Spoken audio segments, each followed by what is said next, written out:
Hello friends, welcome to my channel Dubey academy. दोस्तों, आज के इस सेशन में मैं आप लोग को बताने जा रहा हूं एक नए पोएम के बारे में जिसका नाम है द हाइट ऑफ रिडिकुलस, जिसको लिखे हैं ओलिवर वेंडल होम्स। जो आपके सामने दादाजी हमारे बैठे हुए हैं, इन्होंने इस पोएम को लिखा हुआ है। ठीक है, और इस पोएम की बात करूं, ये पोएम आपको 2022 और 23 का जो पेपर था दोस्तों, उसमें ये पोएम का एप्रिसिएशन पूछा था। ठीक है, इस पोएम का एप्रिसिएशन पूछा था इस वाले पेपर में। तो मुझे चांसेस है कि 24-25 में इसका आना बहुत ज्यादा मुझे चांसेस लग रहा है। क्यों?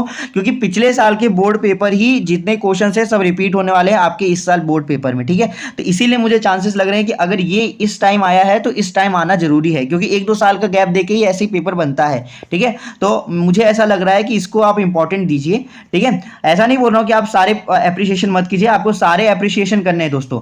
ठीक है, आपको टोटल सारे एप्रिसिएशन आप लोग को करने ही करने हैं।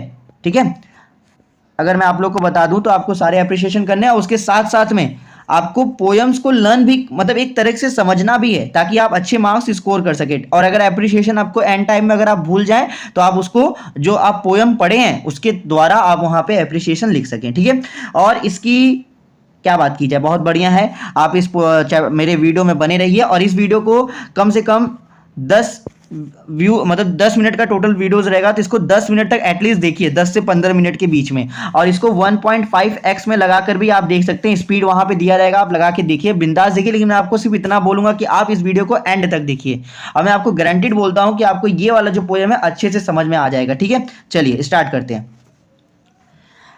पोएम का पहला स्टैंजा आप लोग के सामने निकल के आ गया है। आई रोट, स्टार्ट करते हैं। I wrote some lines once a time, मैंने कुछ लाइनें लिखी एक समय। मैंने क्या किया, एक लाइन लिखा एक समय। मैंने नहीं लिखा, हमारे जो प्यारे दादाजी हैं इन्होंने लिखा। In a wondrous, what is the mean of wondrous? Wondrous का मतलब होता है डिलाइटफुल। मैंने कुछ लाइनें लिखी, आई रोट सम लाइन्स, मैंने एक समय कुछ लाइनें लिखी। एक समय की बात है कि मैंने कुछ लाइनें लिखी। वो लाइनें बहुत, मैंने एक डिलाइटफुल और merry mood, what is the mean of merry mood? यानी कि बहुत ही खुशनुमा मेरा मूड था, और उस टाइम मैंने कुछ लाइनें लिखी।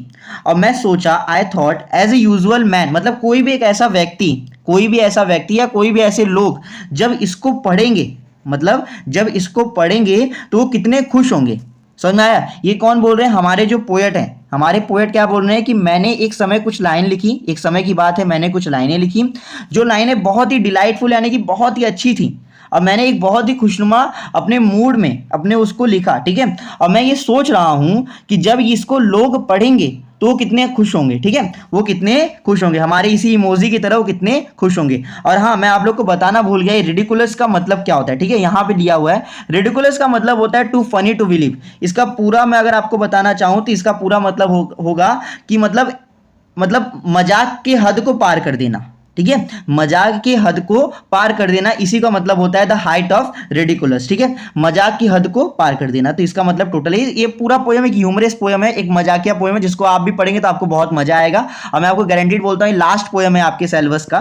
ठीक है, 4.4 है समथिंग, तो ये आपका लास्ट है, और आपको इस पोएम में बहुत मजा आएगा। इसमें जितने भी स्टैंडर्स है सब मजे मजे एकदम कॉमेडी वाले हैं। ठीक है, तो इसको एकदम लास्ट तक देखिए वीडियोस को। ठीक है, मैंने आप लोगों को पहले बताया तो 1.5x पे लगा के दबा के देखो, कोई दिक्कत की बात नहीं है। तो फिर से मैं अगर आपको एक्सप्लेन करूं, आई रोट सम लाइन्स, मैंने एक समय कुछ लाइनें लिखी जो बहुत ही डिलाइटफुल थी। मैंने बहुत ही अच्छे मूड में उस लाइनों को लिखा, और मैं ये सोच रहा हूं कि अगर इस लाइनों को कोई पढ़ेगा कभी आगे तो कितना खुश होगा। एक्सीडिंग गुड यानी कि मतलब कितना उसको अच्छा लगेगा। ठीक है, आगे बात करूं सेकेंड स्टैंजा की। They were so queer and queer. What is the meaning of queer? यानी कि मतलब ये भी queer का ही मतलब होता है एक मजाक, मतलब हंसना, मतलब वो कितना खुश होगा, इसमें कितना मजाक है, कितना मजाक, इसमें बहुत मजाक है। I laughed as I would die. मतलब मैं इतना हंसा इस पोएम को पढ़ने के बाद, मतलब मैं खुद ही लिखा हूँ, ये पोएट बोल रहे हैं कि मैं खुद ही इस पोएम को लिखा हूँ, और लिखने के बाद मैं इतना हंस रहा हूँ कि मैं मर कर न जाऊँ, मैं क्या हो जाऊं, मर न जाऊं। ठीक है, तो एल्विट का मतलब होता है थॉ, इसका मतलब आपको मालूम ही होगा। इन जनरल वे सोबर, यानी कि मैं एक बहुत ही सीरियस पर्सन हूं।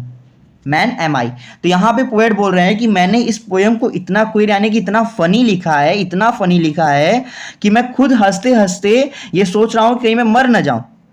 और ऐसे तो मैं एक बहुत ही सीरियस पर्सन हूं, मतलब यहाँ पे पोएट बता भी रहे हैं कि ऐसे तो मैं बहुत ही सीरियस पर्सन हूं, अपने गोल को लेके बहुत ही सेटल्ड रहता हूं, लेकिन मैंने पता नहीं क्यों इतना फनीएस्ट पोएम लिख दिया है कि मैं इसको हंसते हंसते मैं कहीं पागल ना हो जाऊं।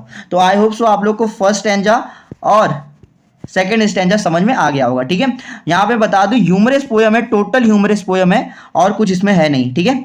आगे बात करूं, आई कॉल्ड माई सर्वेंट, देखो यहाँ पे सर्वेंट आ गया, ठीक है। I called my servant and he came, मैंने जब अपने सर्वेंट को बुलाया, मतलब अपने नौकर को जब मैं बुलाया तब वो आया। और जाहिर सी बात है अगर तुम भी बड़े हो गए, अभी तो बच्चे हो, ठीक है, आगे बड़े हो गए, पैसा कमाओगे, बड़े लोग बन जाओगे, तुम्हारे पास ही सर्वेंट होगा, जब तुम बुलाओगे तो जाहिर सी बात है उस सर्वेंट तुमसे अच्छे से ही बात करेगा, यानी कि काइंड, इट वॉज हिम। तो यहाँ पे उसकी क्वालिटी बता रहे हैं हमारे जो पोएट है, वो बोल रहे हैं कि जब मैंने अपने सर्वेंट को बुलाया और वो मेरे पास आया और वो कितना अच्छा है, वो कितना अच्छा है, how kind it was him, मतलब कितना अच्छा था।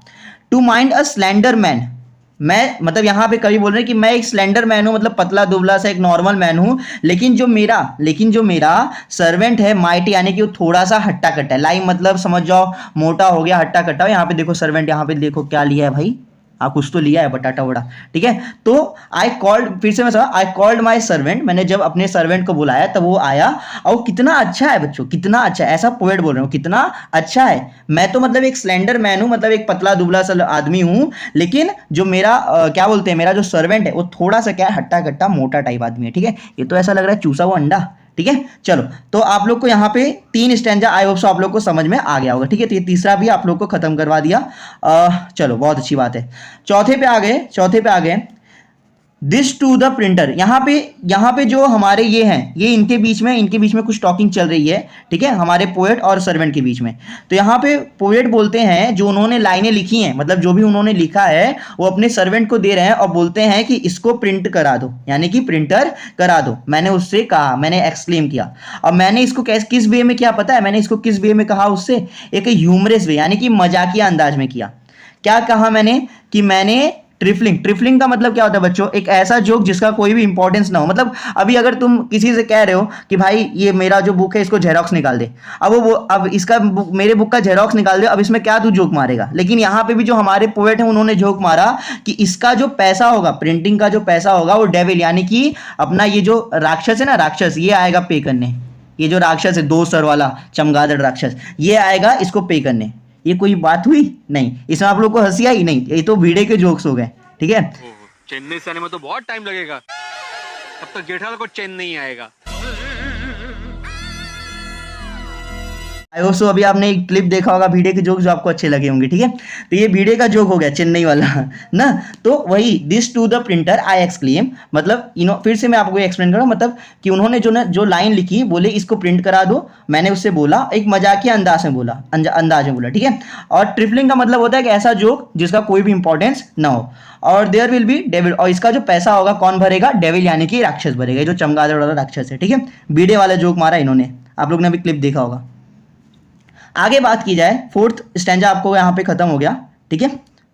ही टुक द पेपर, मतलब उसने पेपर ले लिया, एंड आई वॉच्ड, मैंने उसको देखा, उसने पेपर ले लिया, एंड आई वॉच, वो पिप। देखो बच्चों, अगर आप बैठोगे तो जाहिर सी बात है थोड़ा बहुत तो कॉपी करते होगे, ठीक है। तो जब आप कॉपी करते हो तो पिप मतलब थोड़ा सा झलक देखते हो ना, तो पिप का मतलब होता है समझो एक झलक ही देख रहा। तो मतलब जब इसने पेपर लिया प्रिंटिंग के लिए, कौन, हमारे प्यारे से चूसे हुए अंडे सर्वेंट ने, तो जब इसने पेपर लिया तो ये उसका एक झलक देख रहा है, और जैसे ही उसने उस फर्स्ट लाइन को पढ़ा तो उसके फेस पे एक ग्रीन, यानी कि एक मतलब एक चमक आ गई। ग्रीन का मतलब समझो एक चमक आ गई, देखो एक ऐसी छोटी सी स्माइल आ गई, ये तो कुछ और ही बन गया, ठीक है। एक छोटा सा क्या आ गया, इसमें जैसे हम कोई अगर हंसी का चीज देखते हैं तो हमें तुरंत हंसी थोड़ी ना, हम थोड़ा सा पहले अपने मन को ऐसा, मतलब मन ही मन मुस्कुराना, ऐसा इसको मतलब यहाँ पे ग्रीन का मतलब है, ठीक है। तो मन ही मन ये जो सर्वेंट था ये मुस्कुराने लगा जैसे इस पेपर को इसने देखा, छोटा सा इसका झलक, ठीक है। तो यहाँ पे आपको समझ में आया कि जैसे ही उसने उस पेपर को लिया प्रिंट कराने के लिए, तो यहाँ पे कवि मतलब पोएट बोल रहे हैं कि मैंने उसको देखा, and Shaw him pip with in, अब वो उसमें एक झलक देख रहा है, और जैसे ही उसने उस फर्स्ट लाइन को पढ़ी तो उसके फेस पे क्या आ गई, एक मुस्कुराहट आ गई, छोटी सी मुस्कान आ गई। और फिर आगे बात करी जाए, इतना इस स्टैंजा में इतना, तो आप लोग को ये भी स्टैंजा समझ में आ गया होगा, ठीक है। And he read the next, मतलब जैसे ही उसने नेक्स्ट लाइन भी पढ़ा, क्या पढ़ा, जैसे ही उसने नेक्स्ट लाइन भी पढ़ा तो उसकी जो छोटी सी मुस्कुराहट थी ना दोस्तों, उसकी जो छोटी सी वो मुस्कुराहट थी वो बड़ी हो गई। देखो यहाँ पे हमारे चिलगोजानंद जैसे हंस रहे हैं, वैसे वो भी, उसकी भी मुस्कुराहट कैसी हो गई, बड़ी हो गई। And short from year two year, मतलब हंसी कहाँ हो गई कि एक कान से दूसरे कान तक उसकी मुस्कुराहट पहुंच रही है। बाप रे, दूसरी लाइन में मतलब एक कान से दूसरे कान तक उसकी मुस्कुराहट पहुंच गई। ठीक है, यहाँ पे फिगर ऑफ स्पीच आपका हाइपरबोल यूज हो रहा है। ठीक है, ही रीड द थर्ड, उसने क्या किया, थर्ड लाइन पढ़ा और उसमें एक चकलिंग नॉइस आया, जैसे ना देख ऐसा एक हंसी की वॉइस आती है ना, एक चकलिंग सी नॉइस आ रही है। देखो इसमें ओनोमोटोपैया ये भी यूज हो रहा है कि कोई नॉइस आ रहा है। ठीक है, I know begin to hear, अब मैं उसकी जो जो वो चकलिंग नॉइस थी ना, वो जैसे शुरू हुई और मैं उसको देखा, उसको वो हंसते हुए देखा। कौन बोल रहे हैं, पोएट बोल रहे हैं। तो यहाँ पे ये सर्वेंट के बारे में बताया जा रहा है कि सर्वेंट को जैसे प्रिंटर के प्रिंट कराने के लिए मतलब दिया गया वो पेपर पोएट द्वारा, तो उसने पहले लाइन पढ़ा तो उसके चेहरे पे छोटी सी मुस्कान आई, फिर दूसरा लाइन पढ़ा तो उसकी मुस्कान इतनी बड़ी हो गई कि एक कान से दूसरे कान तक टच हो रही है। ये जस्ट ये हाइपरबोली इसमें भी यूज हो रहा है। ठीक है, और जैसे उसने तीसरा पोयम तीसरा लाइन पढ़ा उसके पे एक चकलिंग सी नॉइस आ गई, जैसा मैंने अभी आप लोग को बताया, और वो ये सब वो क्या कर रहे थे, सुन रहे थे और देख रहे थे। ठीक है, आगे बात की जाए, द फोर्थ यानी कि उसने चौथी लाइन ही पढ़ी। The fourth he broke into a roar, मतलब वो दहाड़ दहाड़ के हंसने लगा अपने इसकी तरह। ठीक है, दहाड़ दहाड़ के हंसने लगा। एंड फिफ्थ में उसके जो वेस्ट बैंड यानी कि जो कमर पट्टी थी वो भी क्या हो गई, टूट गई। और सिक्स्थ में छठी लाइन जैसे ही पढ़ा उसके 5 बटन टूट गए, उसके जो शर्ट उसने पहना था उसके 5 बटन टूट गए। अब मुझे लगा वो ट्रम्बल, वो फिट नहीं है, मतलब वो मतलब सही नहीं है। मुझे डर लगा कि उसके जो बटन है वो भी टूट गया, अब उसको फिट नहीं है, मतलब अब वो सही नहीं है, मतलब उसके साथ क्या हो रहा है, गलत हो रहा है। वो इतना हंसना भी तो सेहत के लिए हानिकारक है ना। तो एंड ट्रम्बल यानी कि मैं थोड़ा सा परेशान हुआ कि अब वो सही नहीं है। कौन बोल रहे हैं, हमारे प्यारे से पोएट बोल रहे हैं। ठीक है, तो ये दोस्तों ये ज्यादा ही हो गया कि 6 लाइन में मतलब उसके कमर की मतलब बेल्ट टूट जा रही है, 5 बटन टूट जा रहे हैं और फिट भी नहीं, मतलब वो मतलब उसकी तबीयत भी खराब होने वाली है, ऐसा समथिंग हो चुका है। ठीक है, मतलब काफी ज्यादा वो हंस रहा है, इतना इन्होंने ऐसा कॉमेडी लिख दिया। और फिर आगे बात की जाए, 10 days and nights with a sleepless आई, मतलब 10 दिन 10 रात मैं सोया ही नहीं। ठीक है, देखो यहाँ पे टेंशन के मारे इनका आग के नीचे काला हो गया है। ठीक है, आप भी ज्यादा रात तक फोन मत चलाया करो। आई वॉच इट, मैंने देखा, एंड रिच्ड मैन, मैंने देखा, मैंने उसको मतलब रिच करना यानी कि समझ जाओ कि मतलब उसका ध्यान रखा। क्या किया, उसका ध्यान रखा, उसका केयर रखा, मतलब मैंने 10 दिन 10 रात सिर्फ उसका ही ध्यान रखा, अपने सर्वेंट का। वो इतना हंसी में पागल हो गया कि वो मतलब उसका तबीयत ही खराब हो गया, और 10 दिन 10 रात मैं जाग के उसकी सेवा किया। ठीक है, एंड सिंस तब से I never dare to write as funny as I can.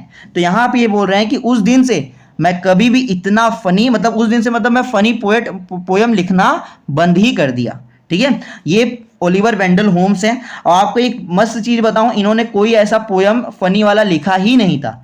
इनसे कभी एक मैंने इसके बारे में पढ़ा है कहीं तो, कि इनसे कोई बोला कि आप फनी क्यों नहीं लिखते, तो इन्होंने एक रीजन दिया कि ऐसा ऐसा हो गया और मैं उसी दिन से कभी फनी पोयम लिखता ही नहीं। ठीक है, वरना ये बहुत ही सीरियस पोयम मतलब सीरियस लिखते हैं, काफी मोटिवेशन पोयम लिखते हैं। 12th की बुक में आपको 12th बुक इंग्लिश में आपको इनके पोएम मिल जाएंगे। ठीक है, आप सर्च कर लीजिए, आप 12वीं में जाएंगे आप खुद ही मिल जाएगा। ठीक है, अभी आप 10वीं में इनकी ये पोएम पढ़िए। ठीक है, the height of ridiculous. I hope so आप लोग को मैंने बहुत ही अच्छे तरीके से समझाया होगा दोस्तों। यहाँ पे आपके सारे स्टैंजा मैंने क्लियर करा दिए। और कितना मिनट गया, 14 मिनट। ठीक है, 2-3 मिनट और लूंगा बच्चों में आप लोगों का, और यहाँ पे आप लोग का जो चैप्टर पोयम है मैं खत्म कर दूंगा। ठीक है, चलो, the title of the poem is the height of ridiculous. इस पोएम का टाइटल क्या था, हाइट ऑफ रिडिकुलस। मैं स्पेलिंग पे ध्यान देने के लिए बोल रहा हूँ कि स्पेलिंग याद रखना। Is written by the very popular poet Oliver Wendell Holmes. इसको कौन लिखा, बहुत ही पॉपुलर पोएट। नहीं जानते कोई मतलब नहीं, पॉपुलर ठोक देने का, पॉपुलर है, फेमस है। अरे भाई मैं पहली बार नाम सुने, कोई बात नहीं, पॉपुलर है। ठीक है, बड़ा लिखना है, थोड़ा पैराग्राफ आपको क्या करना है, बड़ा लिखना है। आपको एग्जाम में पॉइंट फॉर्म में थोड़ी ना लिखना है, पैराग्राफ फॉर्मेट में ही लिखना है। ठीक है, चलो आगे बात की जाए। The main purpose of the poet is simply entertain his audience. Main purpose क्या था पोएट का, कि उनको अपने ऑडियंस को क्या करना था, एंटरटेन करना था। ठीक है, राइमिंग स्कीम बच्चों इसमें यूज हुआ है ABCB, याद रखना। फिगर ऑफ स्पीच तो बहुत यूज हुए हैं, क्या करने के लिए, to enhance the beauty of that poem. There are the many figure of speech used in this poem to enhance the beauty of poem. इसमें चीफ फिगर ऑफ स्पीच आपका हाइपरबोल है, कि 10 दिन 10 रात मैं स्लीपलेस आई, मतलब 10 दिन 10 रात यानी कि मैं 10 days 10 night विदाउट आई, मतलब ऐसा कोई हो ही नहीं सकता, मर जाएगा आदमी। 10 दिन 10 रात अगर आप नहीं सोगे तो आप मर जाओगे, चाहे आपको कितना भी बोर्ड का प्रेशर हो। ठीक है, तो ऐसा कभी करना मत, बोर्ड तो हो जाएगा, कोई चिंता की बात नहीं। ठीक है, and the figure of speech use in this poem is alliteration, onomatopoeia, tautology. और ओनोमोटोपैया मैंने आप लोग को बता दिया था उधरी, तो आप लोग को बस एलिट्रेशन टोटोलॉजी बस याद रखना है और कुछ नहीं। ठीक है, चलो और आगे बात की जाए, अच्छा सेंट्रल आइडिया की बात की जाए, of that laugh and he share the poet due to the sum of the work that made him green and laugh और इवन स्माइल। मतलब पोएट ये चाहते हैं कि मतलब उनके मतलब जो उन्होंने पोएम लिखा है उससे पढ़ के लोगों के जो चेहरे पे जो भी वो काम करते हो, लेकिन जो भी वो काम कर रहे हो, लेकिन उससे उनके चेहरे पे क्या आए, एक ग्रीन यानी कि छोटी सी मुस्कुराहट आए, एक हंसी आए, एक स्माइल आए। ठीक है, आप इसको और बड़ा भी लिख सकते हैं, मैंने आप लोग को पूरा पोएम समझाया है, आप लोग अपने एग्जाम में इसको और भी बड़ा लिख सकते हैं, कोई दिक्कत की बात नहीं। ठीक है, आप लिख सकते हैं कि they are taught about so many things ना, they are the poem is totally about the humorous ना। तो यहाँ पे आप इसको बहुत अच्छी तरीके से लिख सकते हैं। और अगर आप इतना भी लिख रहे हैं तो दोस्तों ये चार में से आपके 3.5 मार्क्स आपके कहीं नहीं गए। ठीक है बच्चों, और हाँ आपको 4 में से 4 बहुत ही रेयर ही मिलता है, 4 में से अगर 3.5 भी अगर आप लोग को मिल रहा है तो भी बहुत है। ठीक है, तो 4 में से 4 बहुत ही रेयर मिलता है, आपको काफी ज्यादा लिखना पड़ेगा 4 में से 4 लेने के लिए। ठीक है, तो 3.5 के लिए तो ये बहुत ही मस्त है। और अगर आपको और ज्यादा लिखना है तो आप जो मैंने आप लोग को पोएम पढ़ा है किस लिए, ठीक है इसी के लिए पढ़ा है ना, ताकि आप और ज्यादा अच्छे तरीके से लिख सकें, तो आप इसको और ज्यादा अच्छे तरीके से लिख सकते हैं। ठीक है, वरना अदर यूट्यूबर्स की तरह, अदर मतलब यूट्यूब वीडियोस की तरह मैं सिर्फ एप्रिसिएशन पढ़ा के और कम टाइम में आप लोग को पढ़ा के चल देता तो इसमें मेरा ही फायदा होता ना। तो आपको कोई चिंता की बात नहीं, मैंने आपको पोएम भी बहुत ही अच्छे तरीके से पढ़ाया है। और अगर आपका इसका आपका अगर आप पहली बार मेरे चैनल पे आए हैं तो प्लीज़ मेरे चैनल को सब्सक्राइब कर दीजिएगा। ठीक है, और लाइक तो इस वीडियो को जरूरी करिए, और कुछ भी डाउट रहे तो तुरंत कमेंट होगी, क्योंकि तुम्हारा ही भैया इस वीडियो को पढ़ा रहा है, बिल्कुल डरने का नहीं, कोई और का भैया नहीं, सिर्फ तुम्हारा भैया इस वीडियो को पढ़ा रहा है, तुम्हारा ही भैया हूं मैं। ठीक है, सबका भैया हूं। ठीक है, कोई चिंता की बात नहीं, सब लोग अपना भाई समझ के कमेंट में ठोक दो। ठीक है, भैया ये नहीं समझ आ रहा है, तुरंत नया वीडियो आएगा। ठीक है, चलो, और हाँ 1.5x पे देखो, जैसा मैं शुरू से बता रहा हूँ, देखो क्योंकि 18 मिनट का वीडियो है, आपके पास इतना टाइम नहीं कि आप 18 मिनट का वीडियो देखो। ये अगर आप 1.5x पे देखोगे 10 से 12 मिनट में वीडियो खत्म हो जाएगा। ठीक है, चलो मिलते हैं दोस्तों, बाय बाय। ठीक है,